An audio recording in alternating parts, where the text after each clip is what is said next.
In 1974, a government hydrologist was sent to inspect a water reservoir that no one remembered approving. It didn't appear on any public records, topographic maps, or satellite images. But it was full, perfectly full, and no matter how much water they took out, it never drained.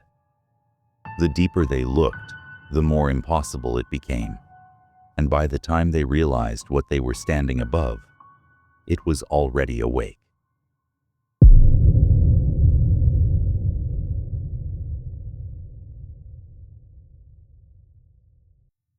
The first reference to the anomaly came from a memo marked "Internal Use Only," dated June 12, 1974.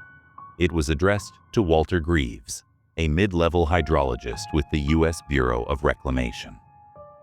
The memo instructed him to conduct a one-week assessment of a neglected federal reservoir near Dry Creek, Oregon. There was no official name for the reservoir, no dam permit, no registered inflow or outflow, not even an environmental impact report.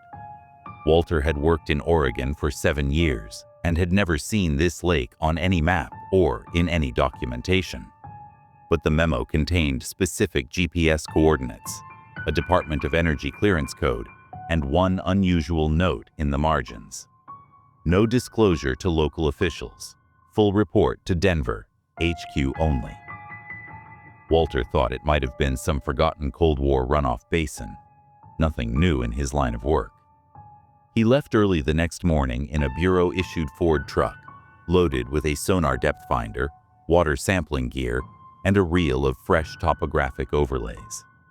As he moved farther from state-maintained roads, the path narrowed into an unpaved trail that looked more like a fire break than a roadway.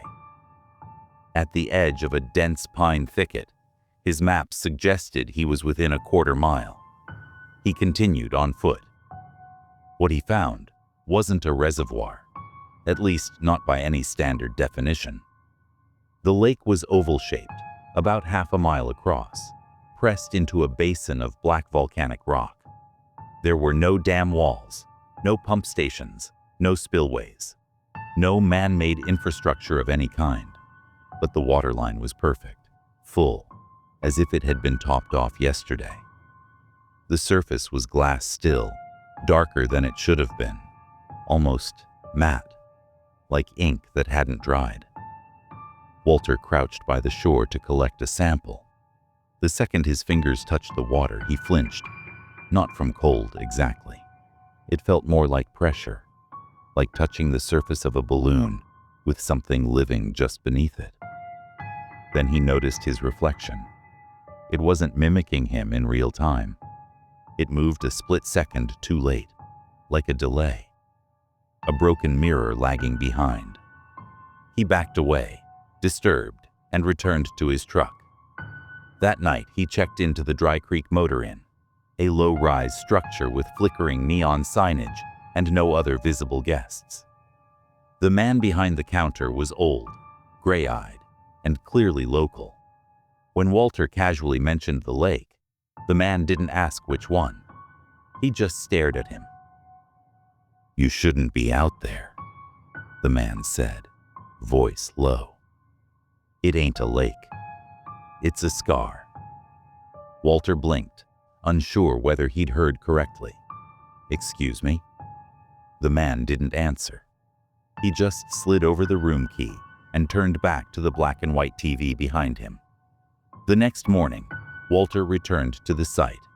He parked in the exact same spot.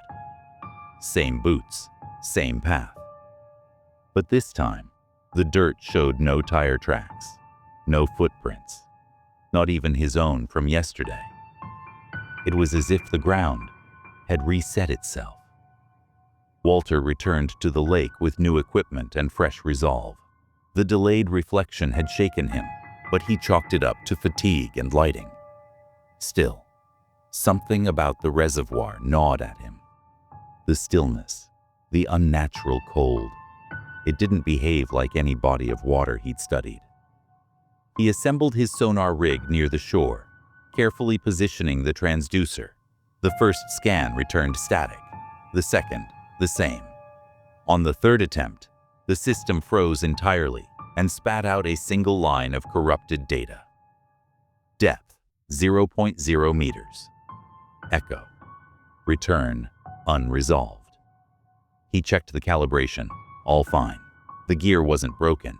It was like the sonar pulse just didn't come back. As if the lake wasn't reflecting anything. Not water, not rock, nothing.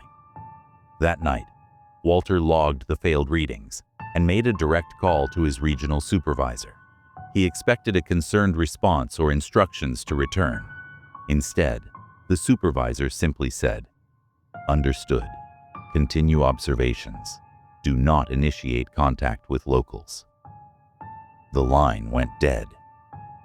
Frustrated, Walter decided to push deeper. He returned the next morning with a tethered camera rig, a weighted GoPro prototype with a waterproof light, jerry-rigged to sink gradually. He stood at the water's edge, lowered the rig slowly, and watched the live feed on a portable monitor. For the first 30 feet, visibility was murky but unremarkable. Silt, particles, strands of algae. Then, the light began to fade, much faster than it should have in water this shallow. At around 70 feet, the camera caught something. It looked like movement. Not fish, not debris, but massive shapes far below, shifting slowly, rhythmically. The light flickered. 80 feet. The water began to vibrate. Not the lake, just the water visible through the feed. The shapes moved again, but this time, they mirrored the angle of Walter's own head tilt. Exactly 90 feet. Something passed in front of the camera lens. Not swimming, not floating, just sliding past. Smooth, gray, ridged like cartilage. The feed went black. He reeled the rig up. The tether was wet but cut clean, as if severed with a scalpel. No camera, no housing, just frayed cabling. That night, Walter dreamed of drowning. But not in the usual way. In the dream, the water wasn't pulling him under. It was sucking itself into him, filling every space inside his lungs, eyes, ears. The lake was pushing in, wanting in. He woke up with water in his mouth. Over the next 2 days, his reports became less technical, less formal. One entry read only, "It wants us to notice it. That's why it made itself visible again." Another, "The lake is not water. It's a skin. Something's beneath it." On the 5th day, Walter's assistant, a junior technician named Donnie, vanished during a solo perimeter sweep. His boots were found 30 feet offshore, standing upright in the water, perfectly balanced, no body. Walter filed the disappearance. There was no response. On the 6th day, Walter recorded an audio message, never sent. "This lake is not a reservoir. It's a door, and we've been knocking too loud." Walter was ordered back to Denver on the 7th day. No debrief, no retrieval crew. Just a short message from HQ that read, "Return with all recordings and samples. Do not revisit site. Do not speak further of Project DEADWATER." The name, Project DEADWATER, had never appeared in any of the documents he'd seen before. But there it was, now official, capitalized. Walter left Oregon that night, but he didn't go straight to Denver. Instead, he stopped in Eugene and mailed a set of copied documents, along with a journal of his field notes, to his brother in Montana, just in case. He never made it to the Denver office. 2 days later, the Bureau listed him as voluntarily retired and wiped his fieldwork log for June from their records. When his brother tried calling, Walter's number had been disconnected. He wasn't dead, but he was gone. 23 years passed. In 1997, a junior analyst named Clara Moyes, working in the Department of Energy's Historical Digitization Unit, flagged a strange folder on an old microfiche scan labeled Ore 74 Deadwater. There was no metadata, No department listed. Inside were blurry photos of a lake, malformed sonar scans, and a handwritten log signed W. Greaves. Clara ran a trace. Greaves had no digital personnel record, no forwarding address, not even a social security ping. It was like he'd never existed. But that wasn't the part that disturbed her. It was the last page in the file, a satellite image dated September 1996. It showed the same lake, same coordinates, still full, still black, still unmarked on public maps. But this time, there was a structure beside it. A rectangular concrete hatchway on the eastern shore, with tire tracks, and something else. A shadow in the water, clearly visible from the air. Long, ridged, and almost serpentine, rising just beneath the surface. She printed the image and brought it to her supervisor. By morning, she was reassigned. 2 weeks later, Clara took a sudden leave of absence and never returned. But before she left, she'd made one copy. It turned up on a forgotten conspiracy forum in 2004. Users debated its authenticity, but it never reached mainstream attention. Until now. Because last week, a Google Earth scan captured something new. The same site, same coordinates. But this time, the reservoir was empty, bone dry, cracked earth. And in the center, a hole.